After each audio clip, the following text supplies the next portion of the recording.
Well, it's time that we did another review of a Greek grammar, and this time we're going to review Stanley Porter's Fundamentals of New Testament Greek.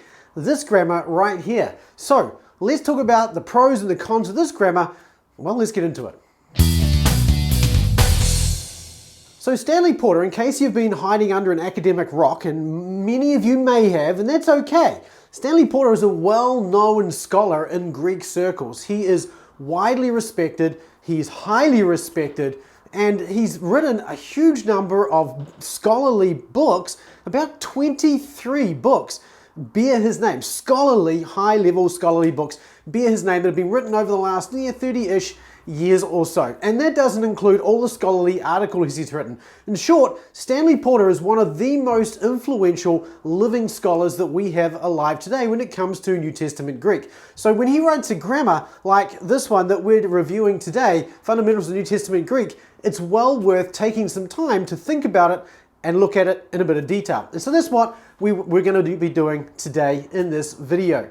Now again, when it comes to looking at scholars and their work and grammars like this grammar, you know, I always have to, you got to take your hat off to these scholars. They're writing from a position of real strength. They know their content well. They can teach it well. They've taught it for years, and they understand the key points that they're trying to, shall we say, correct, things that they see as deficiencies in other grammar. And the things that they're looking at in terms of deficiencies may not always be the same. Some scholars, some writers of grammars, they're looking at it more from a pedagogical point of view to make it easier to learn.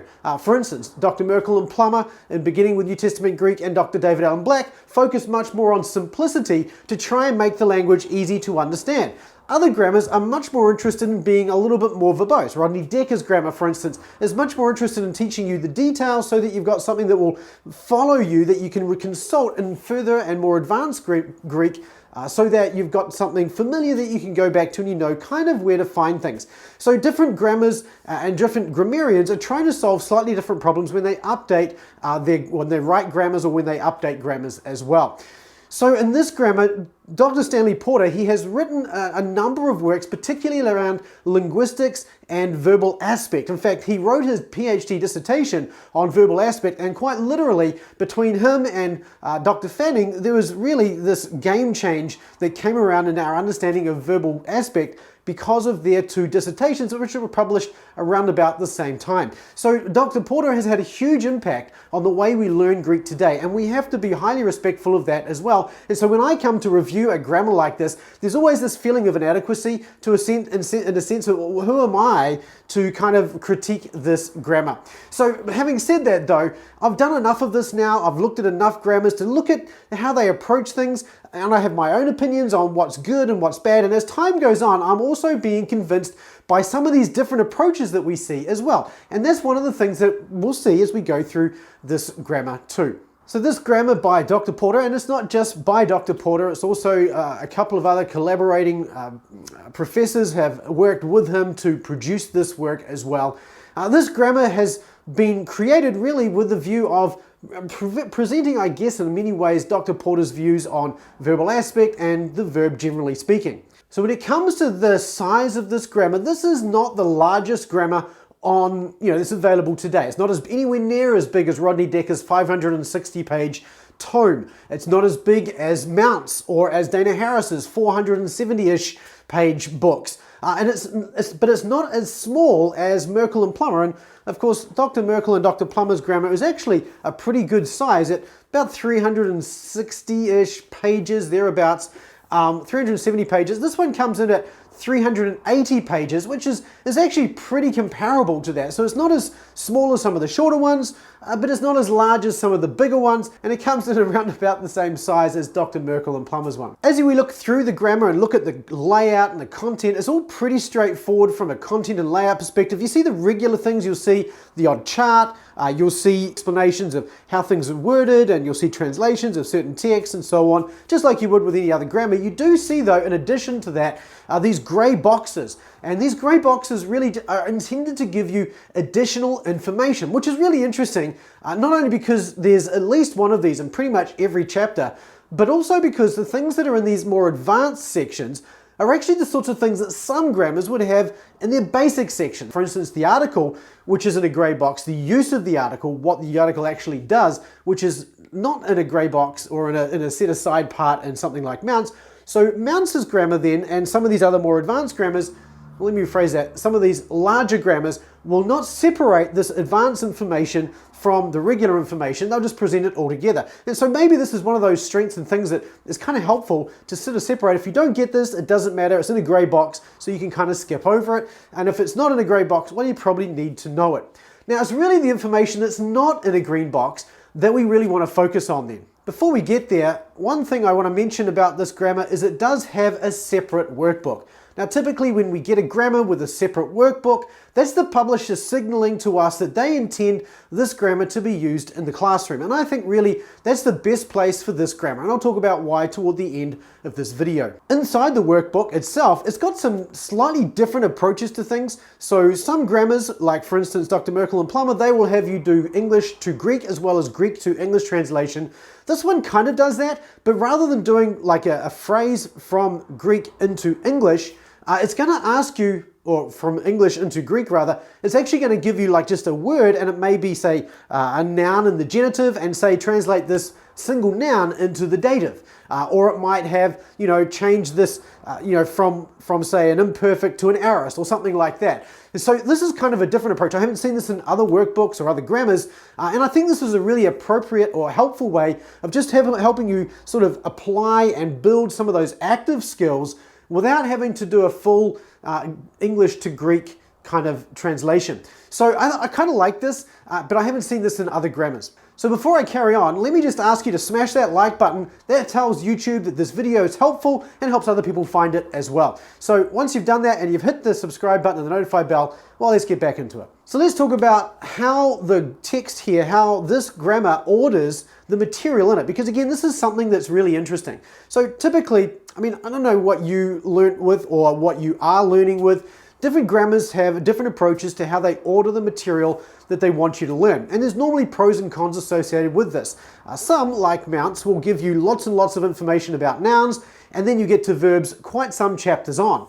Well, most grammars really though, they try and introduce you to verbs early on, and this grammar is no exception. And this is by far the better way to do it because the sentence structure of Greek really is built around the finite verb. And so by introducing the finite verb first, it allows you to do a lot more kinds of translation and work within the text of the New Testament early on. And so that's one of the things that we find here. This starts off, in fact, teaching you second declension nouns first, and then first declension nouns. And again, this is similar to how Merkel and Plummer and Harris treat the same content in their material. They treat it first declension, second declension, treat those separately, and then you get all of the cases all at once. Mounts, on the other hand, teaches you the nominative and the accusative, then he teaches you the genitive and the dative in the following chapter, and you learn the first and second declension when you learn those chapters. So this is slightly different, and I kind of like this. The challenge with this, of course, is that you end up having to learn all these cases. And this is where I think one of the weaknesses of this grammar comes in.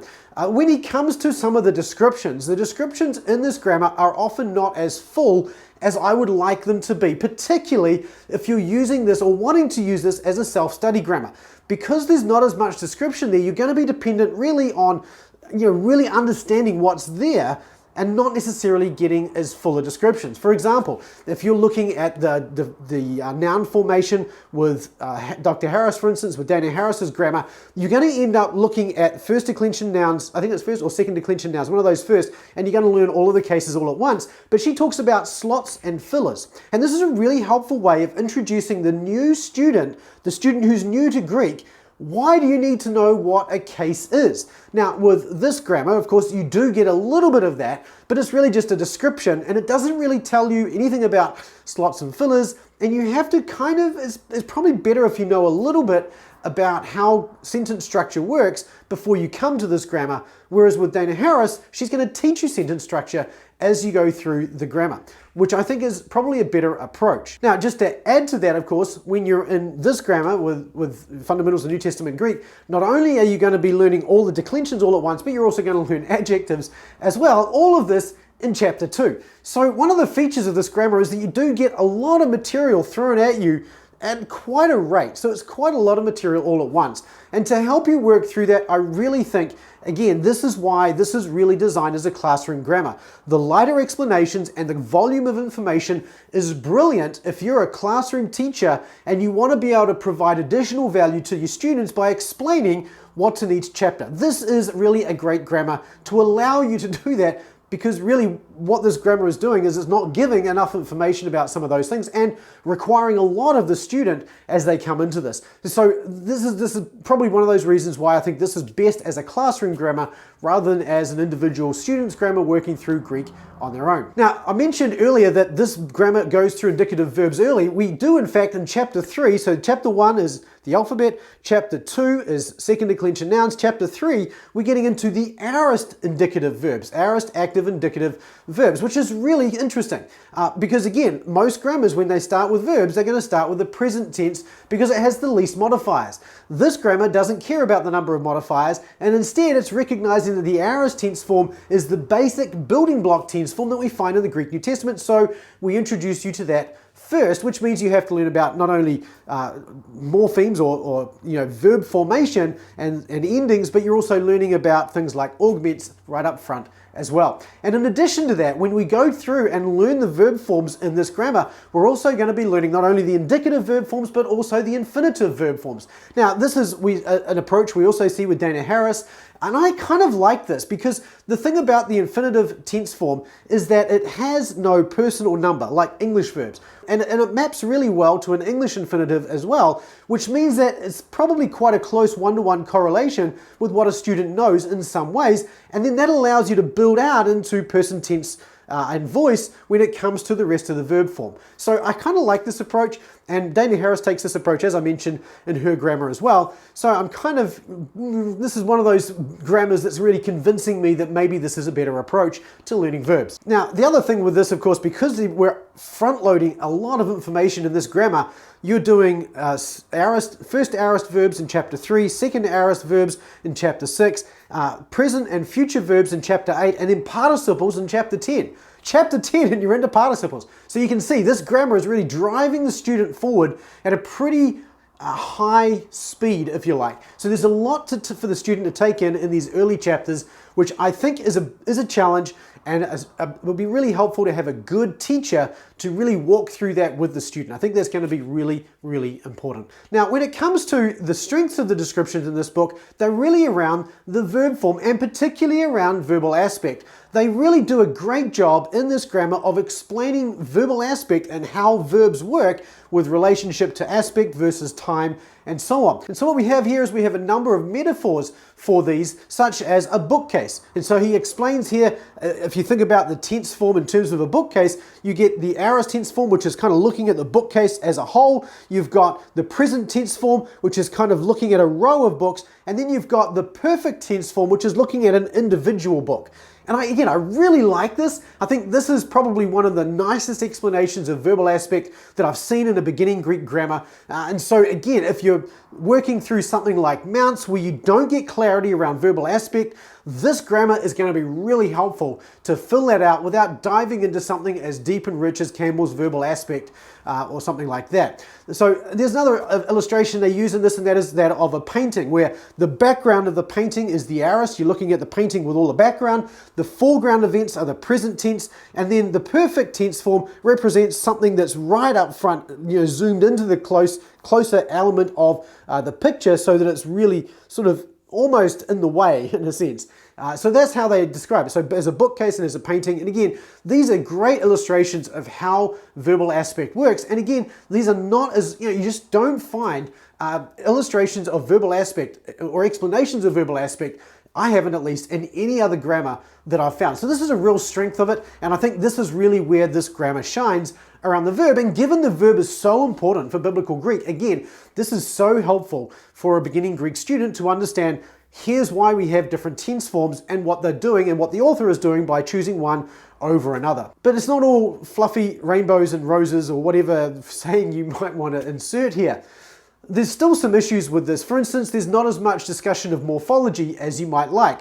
You end up talking about contraction and then compensatory vowel lengthening and things like that. But there's not necessarily an explanation chapter by chapter for why that happens. For example, in the aorist passive participle, you see the participial, how a participle is built, but then you see the present the nominative masculine singular present passive participle, or aorist passive participle for that matter, and you look at it and it's not super clear why that's different to the other forms. So this is one of those areas where there could be a little bit more explanation. And again, a teacher who's teaching through this, who knows their morphology well, is going to be a real benefit to the student to make sure they understand how these things are working. In terms of vocabulary loading and how this grammar stacks up against things like mounts and others, this is probably the most ambitious grammar for getting the student to learn vocabulary out of all the grammars that I've looked at. And it used to be that this trophy went to Decker with his grammar, but this by and far surpasses it. So this grammar is going to have you learn around 900 words. Now 900 words is going to get you down to about 12 occurrences of words in the Greek New Testament, which even many second year courses won't require you to do. So this is a very ambitious vocabulary load. And on top of the fact that the early chapters, particularly the early chapters of this grammar, are very concept heavy from a pedagogical perspective already, to add then 42, 39, 41 or 38 words to learn in addition to that on a week by week basis. And if you're doing this in one semester, you're going to be doing that twice a week. This is a huge amount of vocabulary to learn. To put this in perspective, by the time you've finished chapter 5 of this grammar, you will have learnt half the number of words that you will have learnt in all of Mounce's Basics of Biblical Greek. He has you learn 330 words. This will have you learning 154 words just in the first 5 chapters. So this is a huge load, which you have to take into account as an additional challenge for the student to learn. So again, this is a very challenging grammar for a student to learn, particularly if you don't have a teacher to help you and to guide you. Personally, I'm a huge fan of having students learn more vocabulary early on, particularly through beginning Greek. And my students, when they go through beginning Greek, they are going to learn a lot more than just the words that occur 50 times or more. You're going to learn probably another 150 words on top of that with my courses as well. So that puts it around 450-ish words, which is about what Decker has in his grammar as well. So I think this is probably overly ambitious. Again, he's having you learn twice as many words as what I would have a student learn, in addition to all the concepts that are there in this grammar. And so that leads me to ask, if you've been through this grammar, if you went through this in beginning Greek and learnt Greek using this grammar, I'd love to hear from you how you found it. Leave a comment in the comment section below. I'd love to hear from you. So here's my concluding thoughts. Here's what I think of it. First of all, there are certain things about this grammar that I really like. First of all, it's got a really strong discussion on verbal aspect. I'm a huge fan of the discussion on verbal aspect in this grammar, and if you're going through a grammar that doesn't teach verbal aspect very well or very clearly, then you want to get a hold of this grammar just for the discussion of verbal aspect. It will simplify and clarify what you're learning in the beginning Greek when it comes to how the verb forms are working and what the authors are trying to do with them. So I love that explanation. I also really like the heavy weighting on verbs early on, particularly starting with the aorist tense form, and I quite like the way of bringing the infinitive in at an early stage as well. And I do like the fact that you're getting a lot of these big concepts from biblical Greek early, because what that means then is that the student has a lot of flexibility and scope for translation early on when it comes to their exercises. So that's what I really like about this grammar. However, on the con side, I do think that there are possibly too many of these concepts. I mean, it's enough to learn second declension nouns in the first chapter and all the cases in the first chapter, and then to add adjectives to that as well when you haven't even learnt the article. Yeah, I think that's asking a lot from the student. And then to have another 42 words to learn on top of that from a vocabulary point of view and new concepts, I think it's loading too many concepts a little early on. That's one of my key concerns with this grammar. Secondly, I would like to see more explanation about how language is working generally, because a lot of students coming in to learn Biblical Greek don't have a good understanding of how language works. They don't have that slots and filler information, as Dana Harris would put it in her grammar. And thirdly, I'd just like to see more explanation generally, especially when it comes to things like morphology and, filling out some of the details that a student may not know coming into beginning Greek. So for these reasons, I think this is very much a classroom grammar, and if you're the kind of teacher of Greek who really likes to spend time explaining things in a grammar, then this grammar should be well worth looking at. It has a great approach to verbal aspect and there's plenty of scope for a teacher to explain the concepts in each chapter so that the students get it. However, I think if you're going to use this on your own, not only are you in for more expense because you've got the workbook as a separate book, but in addition to that, you're going to find this grammar is going to be hard to follow in places if you haven't already been through beginning Greek before, or if you just if you're brand new to learning languages. I think this is just going to be a very hard book to learn from. Having said that, if you are looking for a grammar that is going to teach verbal aspect really well, and you've got another good grammar that you're working from as your primary grammar, then this is a really good grammar to go to as a secondary grammar, particularly around verbal aspect. So this is going to be helpful, and I think even as a more intermediate grammar, this grammar is really good as a reference for Greek grammar, just generally speaking. So I would highly recommend you buy a copy of this, but I would say if this is the grammar you're working from, you probably want to work from this in a classroom environment.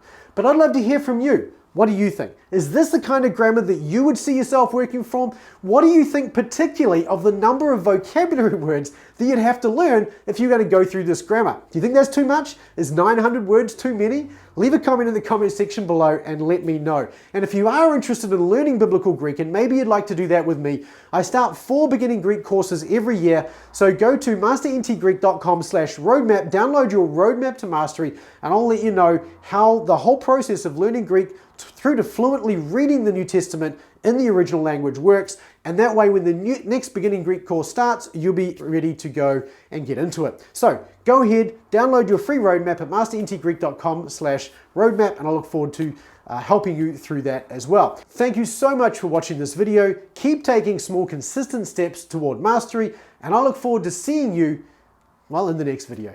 We'll see you then.